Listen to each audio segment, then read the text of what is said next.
All right, we got another 5 sheet today. This one from the Associated Press. Remember, the 5 sheet is an objective document that anybody can use to fill out news articles, extract any useful information you can get out of them, and cut through all the fakery these guys like to throw at you. We need the 5 sheet today because news is not written the way it used to be.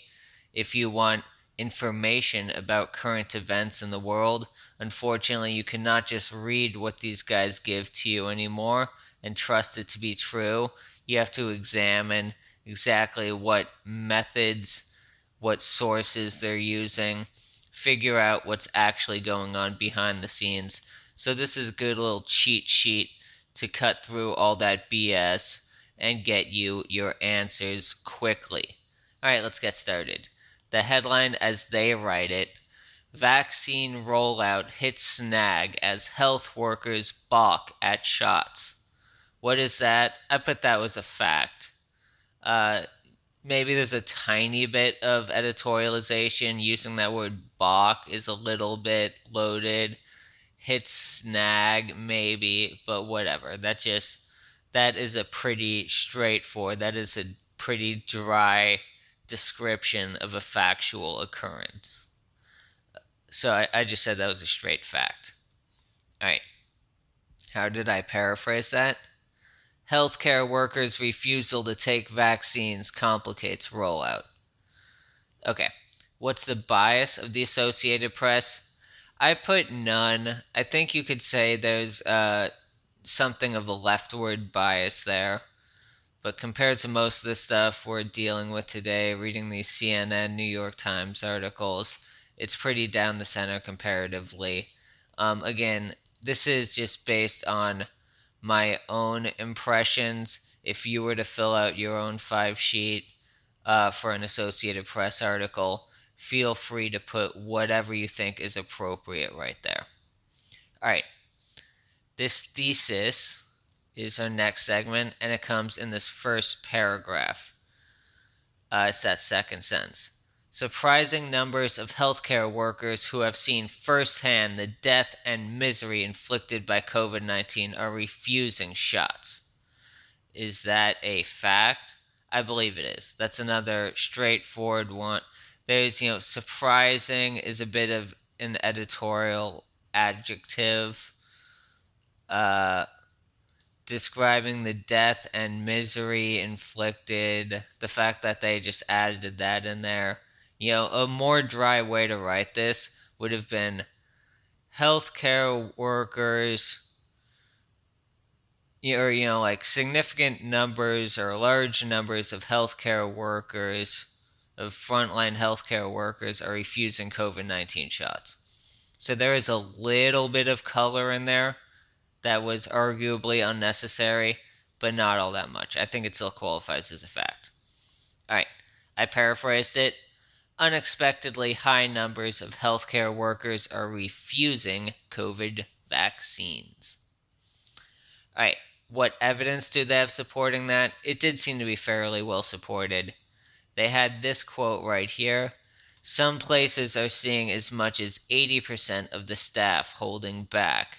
And that's the only one I copied down, but there were a ton of quotes throughout. That was sort of the general one, but they talk about a lot of specifics. Like, talk about this Pruitt Health, where fewer than 3 in 10 workers got it.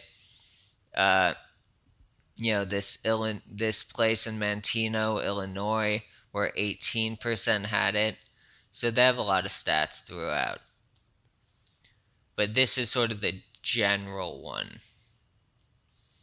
Although they don't have like a nationwide average. This is all a bit anecdotal, so take it with a touch of a grain of salt. All right, let's run through the outline.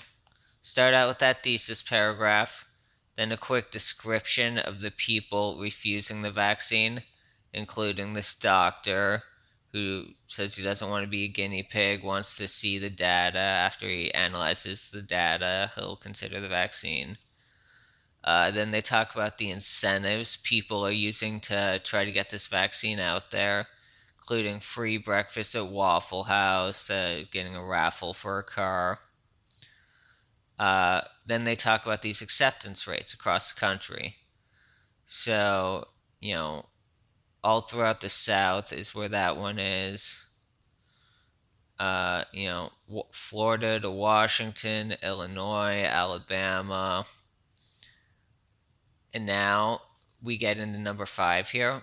Experts want vaccines now, given the high death toll. So that's the death toll. This is how they're saying we have to get it now. And now, why people are refusing. So that's another reference to that doctor they quoted at the beginning. And one of the things he mentions is that black people like him are, somewhat distrustful of government medical guidance because of past failures and abuses, like the Tuskegee experiments.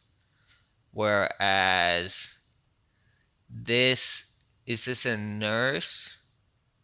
Yes, an ICU nurse said she's hesitant because of the unknown long-term side effects.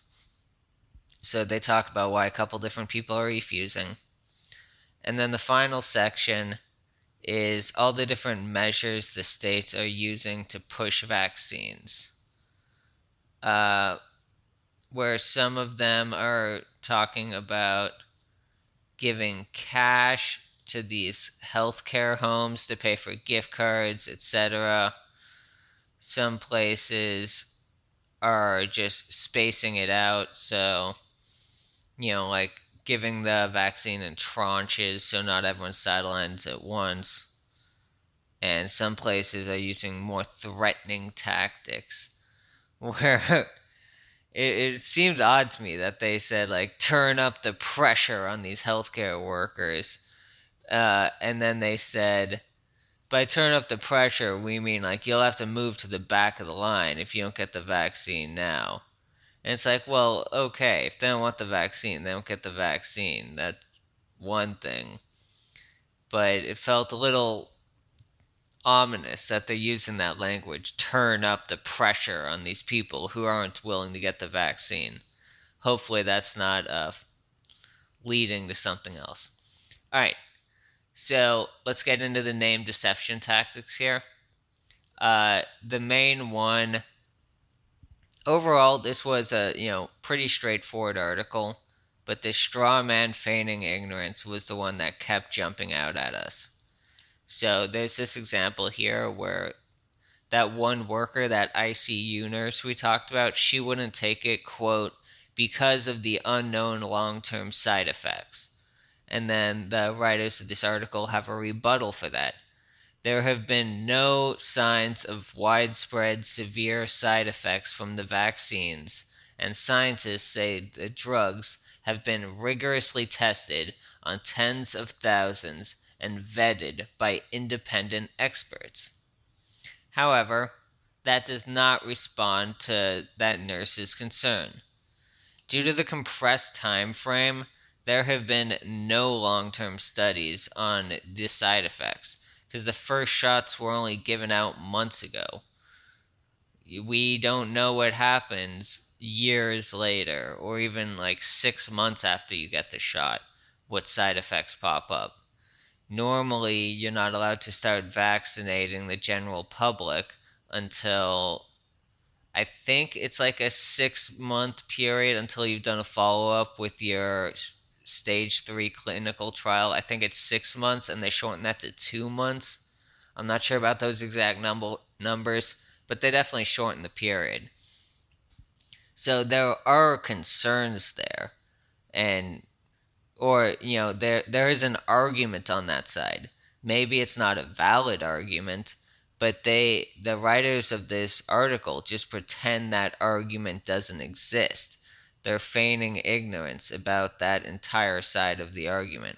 But it's also kind of a straw man because the way they frame it is it's a race against social media. The article continually frames it as science versus misinformation. They don't pretend that there is another side of the argument. They don't they pretend like that doctor they quoted at the beginning, like Dr. Noble, I believe his name was, they just pretend that there's nothing on his side of the argument. Just like he's read too much, Facebook memes about vaccines giving you autism or something. So that was, I thought, the biggest deception tactic in this article was that they don't entertain the possibility that there's an argument on the side of these people who are a little bit hesitant about being one of the first people to take the vaccine in the general public. All right, final little point here, big picture stuff, what was going on with this article.